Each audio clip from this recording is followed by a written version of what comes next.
जिस ज़िंदगी में हम अल्लाह के लिए वक्त नहीं निकालते, इस ज़िंदगी में फिर हम अपने लिए भी वक्त नहीं निकाल पाते। बज़ाहिर हम शायद एक अच्छी रूटीन फॉलो कर रहे हों, हर वो रास्ता जो अल्लाह की तरफ जाता है वो फिर किसी तरफ नहीं जाता। इसलिए अल्लाह से माफ़ी चाहते हो तो लोगों को माफ़ कर दो।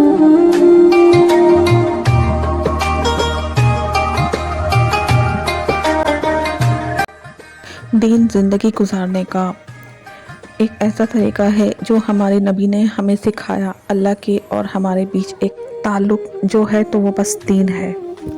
दीन एक लफ्ज़ नहीं है बल्कि अल्लाह की तरफ ले जाने वाली एक रहनुमाई है।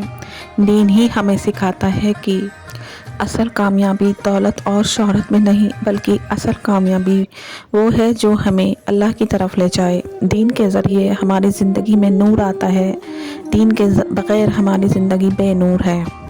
आप दीन की गहराई में जाकर तो देखिए, मोहब्बत से ज़िंदगी गुजारने का तरीका हमें दीन ही सिखाता है। सब्र का दामन, आजिज़ी का तरीका दीन ही सिखाता है। दीन का तरीका सिर्फ़ 5 वक्त की नमाज नहीं बल्कि दीन ही हमें सिखाता है हमारे हर अमल का एक मतलब। दीन के ज़रिए गुज़रने वाला हर लम्हा मुक़द्दस। हमारा दीन ही हमारी ज़िंदगी का मकसद है। दीन ही वो रहनुमाई है जो हमें अल्लाह के करीब ले जाती है। दीन कामयाबी है जहाँ की जाए हर तरफ दीन के ज़रिए अपने अल्लाह को राज़ी करें। अगर सुबह के वक्त पार्क में वॉक करने से आपकी चर्बी पिघलती है तो 5 वक्त की नमाज मस्जिद में जाकर पढ़ने से आपके गुनाह भी पिघलते हैं। चर्बी की फ़िक्र है तो गुनाहों की भी फ़िक्र करें।